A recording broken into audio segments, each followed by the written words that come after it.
जी, आज हम फिर से उपस्थित हुए हैं आप लोगों के साथ चैप्टर नंबर पहले और कूलाम के नियम तथा वैद्युत क्षेत्र के बहुत ही इम्पोर्टेंट सवालों के साथ आज हम ये सवाल फिर से लगाएंगे।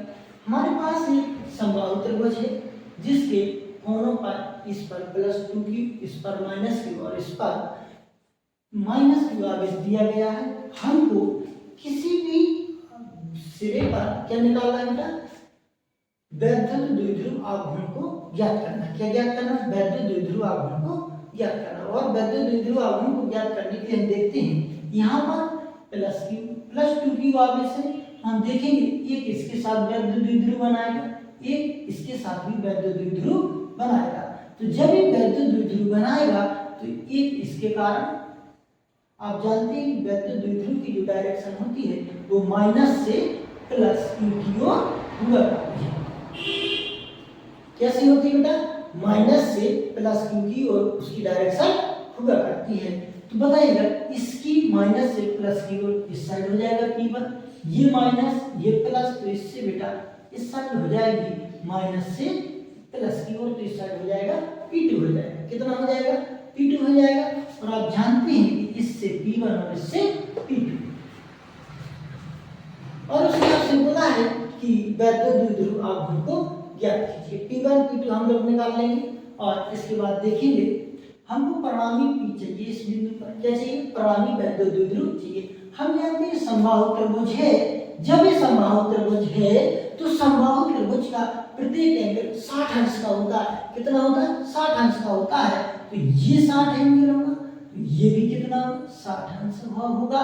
ये बराबर बराबर होगी। इसका परिणामी वैद्युत द्विध्रुव हम ज्ञात करेंगे तो इस साइड आ जाएगा P और इस साइड हो जाएगा बेटा P1 cos थीटा, और इस साइड भी हो जाएगा बेटा P2 cos थीटा। किस तरीके से? आप लोग इस तरीके से देखेंगे। हम इसके वेक्टर वियोजन करते हैं। क्या करते हैं बेटा?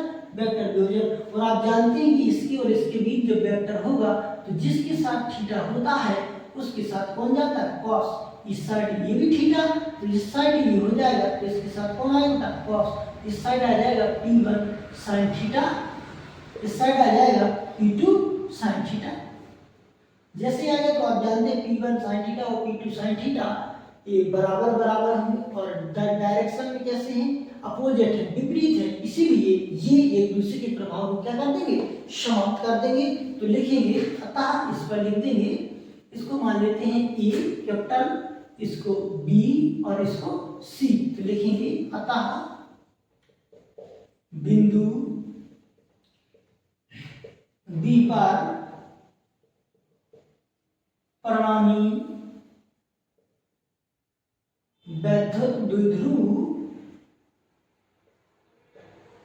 आघूर्ण, परिणामी वैद्युत द्विध्रुव आघूर्ण। तो बताइए P बराबर हो जाएगा P1 cos थीटा प्लस के P2 cos थीटा। क्योंकि दोनों की डायरेक्शन देखेंगे तो हमारे दोनों कैसे बेटा? एक ही डायरेक्शन में है। तो हम देखेंगे यहाँ से P बराबर P1 cos थीटा, यहाँ से आप देखेंगे 60 अंश आधे आधे हो जाएंगे तो 30 अंश, तो cos 30 अंश प्लस यहाँ से हो जाएगा बेटा P2 cos 30 अंश। हम यदि इसके ए बी और सी के बीच में हम देखें तो P1 है, और इसके और इसके बीच में देखें तो बेटा ए और बी के बीच में कौन है? P2। P बराबर हो जाएगा P1 cos 30 की वैल्यू cos 30 आप जानते हैं sin 60, जितनी sin 60 की वैल्यू होती है उतनी cos 30 की होती है। तो इसका हो जाएगा √3/2। इसकी भी बेटा कितनी हो जाएगा? P2, इसका भी हो जाएगा बेटा √3/2। दोनों हो जाएंगे। अब दोनों हमारे पास परिणामी वैद्युत द्विध्रुव आघूर्ण आ गया है तो आप लिख पाएंगे। अपन को P1 का मान भी चाहिए और P2 की भी वैल्यू चाहिए। तो P1 इसके आएगा B, बिंदु B व C के आवेशों का वैद्युत द्विध्रुव आघूर्ण, वैद्युत द्विध्रुव आघूर्ण। तो P1 P बराबर आप जानते हैं Q × 2L, तो P1 बराबर हो जाएगा Q × दोनों के बीच की दूरी कितनी है बेटा e, तो यहाँ से हो जाएगा P1 बराबर Q इंटू ए समीकरण नंबर, इसको हम मान लेते हैं पहला समीकरण मान लेते हैं। इस बार हमारे पास P1 आ गया। ठीक इसी प्रकार से आएगा बेटा बिंदु A व B के आवेशों से या आवेशों का वैद्युत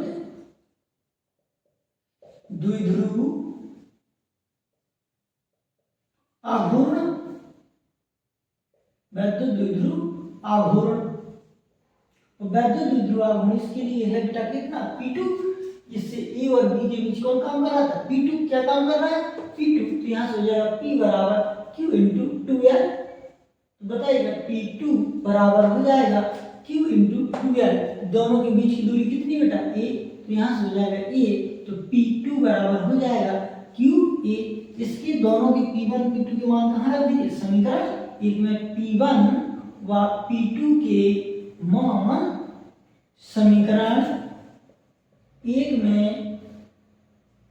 रखने पर समीकरण एक में रख दीजिएगा तो P बराबर हो जाएगा P1 की वैल्यू कितनी बेटा Q इंटू ए QA, और इसकी वैल्यू कितनी बेटा √3/2 प्लस Q इंटू ए √3/2, दोनों को आप जोड़ दीजिएगा 2QA इंटू √3/2, 2 से 2 कैंसिल, आंसर कितना है √3QA, ये अपने पास P का मान।